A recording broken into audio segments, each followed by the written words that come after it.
Yeah. Na na na na. Yeah. Woo! It's about time this happened. Yeah. All right. No. Yeah. You thought this was gonna be a positive video about the Washington Nationals? Think again. Welcome to the story of the Washington Nationals. This story is a lot of things, actually. Simple, yet complicated. Comical, yet agitating. It's just... You come up with your own opinion on it and don't let me shove what to think down your throat like all of those people who think you care about their political opinions on Twitter. This story begins in 1969. Ha ha ha ha ha, funny, 69, you're a genius, we get it. In 1969, the Washington Nationals franchise began as the Montreal Expos up in the Great White North of Canada. Long story short, the Expos couldn't surpass other National League juggernauts during their time in Montreal, and they had their one team of superstars taken away by a player's strike. You really gotta feel bad for that team. Things got so bad that their attendance dropped to as low as 2,000 people, and they were forced to abandon their Canadian roots altogether. Kinda like Justin Bieber. Oh, by the way, random tangent. Have you guys seen the episode of Atlanta with Justin Bieber on it? Oh shit, it's Justin Bieber.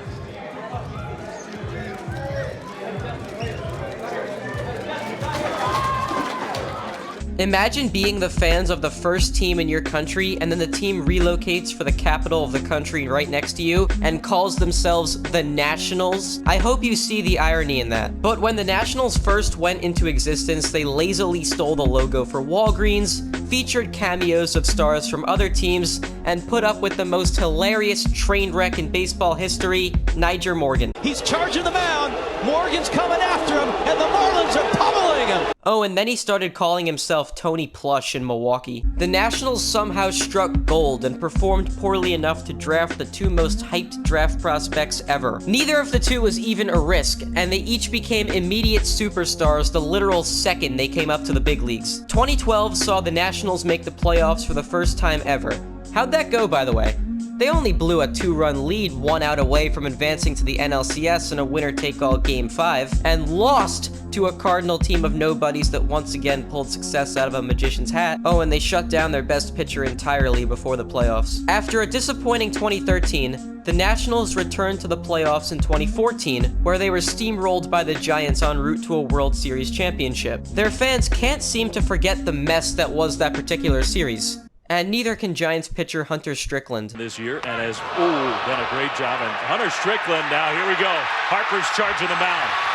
Oh my goodness. Geez, why are you throwing at a player who embarrassed you 3 years ago when you ended up winning? Hey, at least they had the support of Keith Olbermann prior to that series. But bluntly, I think one team is going to blow through the postseason.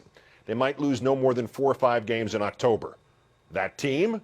Your 2014 World Series champion, Washington Nationals. Well, technically, they did only lose 3 games all postseason. It was just that they only won 1. 2015 was supposed to be different. They added a heterochromic star pitcher, and were supposed to run away with not only the division, but the National League. And they had a real shot to do that, until some guys from Queens, New York came around and the team choked again. Figuratively and literally. 2016 had to result in success. They hired a veteran manager named Dusty Baker, a man known for having a son who idiotically ran out onto the field of play, prompting a rule that literal toddlers couldn't be bat boys anymore. Hey Nets fans, remember that one guy from those Mets?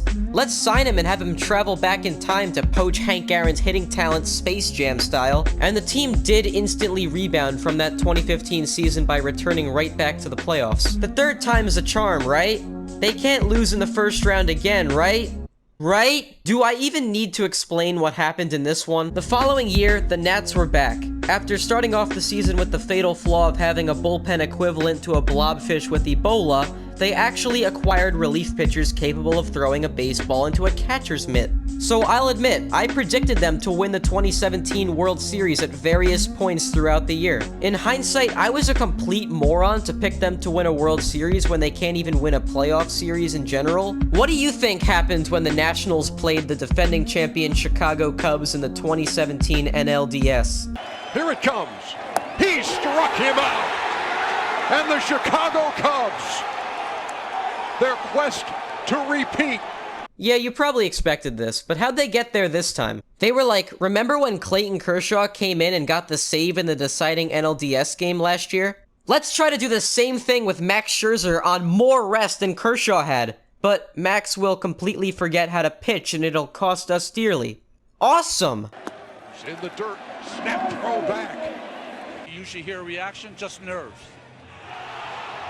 And they rule him out. What? You know what? Doesn't surprise me. In fact, that kind of represents this entire video pretty well. So here we are now. The Nationals only have one season left before Bryce Harper inevitably leaves DC. Daniel Murphy will head back to the Mets and most likely hit 220. And your franchise will have gone down as the biggest chokers of this era, if not all time. The only significant thing this franchise has done in October was no-hit a starting lineup that included Ruben Tejada, Michael Kadire, Kelly Johnson, Kirk Neuenhuis, Kevin Plawecki, and Dilson Herrera. That's like boasting about beating a second grader in a fight to the death. Of course you're gonna shut them down. And no, that wasn't a cop-out. The no-hitter was on October 3rd. What month is October 3rd in? Thought so. Don't waste Harper, Strasburg, Scherzer, Murphy, Ryan Zimmerman, and Adam Lynn's bleached hair. You need to win the 2018 World Series, or else this era of Nationals baseball is a failure. Luckily for you, you're the perfect team to rebound from all of this. It's certainly possible that this video is irrelevant 1 year from now, and all of its points will have been undone by a championship or something as simple as a deep playoff run. But until then, I think we've seen signs.